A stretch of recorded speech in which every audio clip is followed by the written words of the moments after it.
Good morning children's. ఈరోజు యాక్టివిటీలో భాగంగా ఒక చక్కటి కథ చెప్పుకుందామా? ఈరోజు అంశం వచ్చి గాలి. గాలి గురించి మనం ఒక కథ చెప్పుకుందాం. అనగనగనగనగా గాలి, సూర్యుడు ఇద్దరు ఉన్నారు.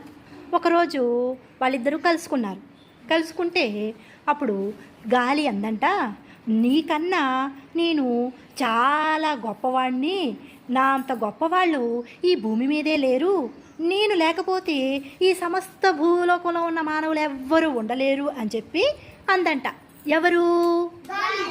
ఎవరితో? సూర్యుడితో. Very good son. సూర్యుడితో అందంట.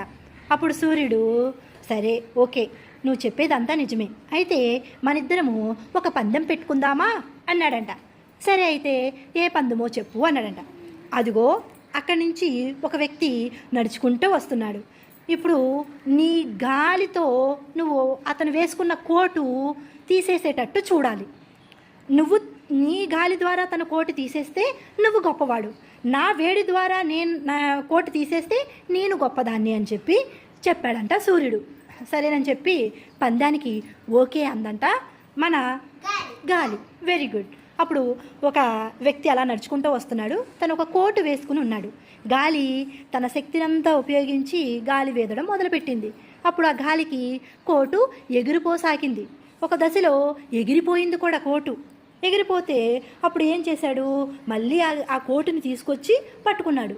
ఇంకా గాలి ఇంకా గట్టిగా వేయడం మొదలుపెట్టింది. అప్పుడు అతనికి గట్టిగా గాలి వచ్చేటప్పటికి ఏమైంది, చలి వేసింది. ఎగిరిపోతుంది ప్లస్ చలి వేసింది. చలి వేసేటప్పటికి ఆ ఎగిరిపోతున్న కోటుని గట్టిగా కప్పుకున్నాడు. అప్పుడు ఎగిరిపోతుందా? ఎగరదు. అలాగా గాలి ఎంత ప్రయత్నించినా కానీ అతను కోటుని అతని నుంచి దూరం చేయలేకపోయింది. సరే సరే, ఇంకా నీ వంతు అయిపోయింది, ఇప్పుడు నా వంతు అని చెప్పి సూర్యుడు వచ్చాడంట. సూర్యుడు వచ్చి కొంచెం వేడిని కలిగించాడు అతని మీదకి. అప్పుడు అతనికి కొంచెం వేడిగా ఉండి ఆ కోటుని విప్పాడు. ఇంకొంచెం బాగా వేడి ఎక్కువైపోయింది. అప్పుడు మొత్తానికి కోటు ఏం చేస్తాం, మొత్తం తీసేశాడు. మొత్తం తీసేసి ఇంకా పక్కన పెట్టేశాడు. ఇప్పుడు చెప్పండి పిల్లలు, గాలి గెలిచిందా, సూర్యుడు గెలిచాడా?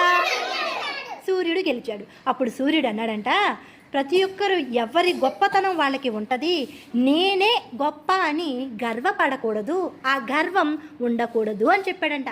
ఆ మాటలకి గాలి సిగ్గుపడి ఎప్పుడు ఇంకా గొప్పలు చెప్పుకోకుండా బుద్ధి తెచ్చుకుంది. ఓకేనా? మీరు కూడా గొప్పలు చెప్పుకుంటారా? నో, చెప్పుకోకూడదు. ప్రతి వ్యక్తికి ఎవరి టాలెంట్ వాళ్ళకు ఉంటుంది. నేనే గొప్ప అనే అహంకారం మనలోకి రాకూడదు. ఓకేనా? మరి ఇంత మంచి కథ చెప్పినందుకు క్లాప్స్ కొట్టరా?